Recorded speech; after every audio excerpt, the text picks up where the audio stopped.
الحمد لله رب العالمين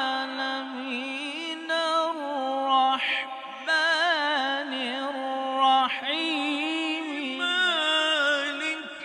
يوم الدين إياك نعبد وإياك نستعين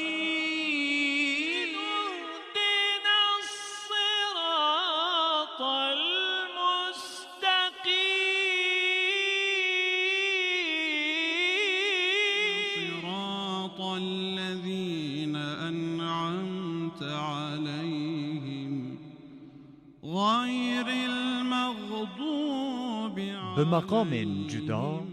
خوش آواز و خواندنا قرآن پیروز برنامه تجوید دمها رمضان ده لسر اکرانا ترت کردیه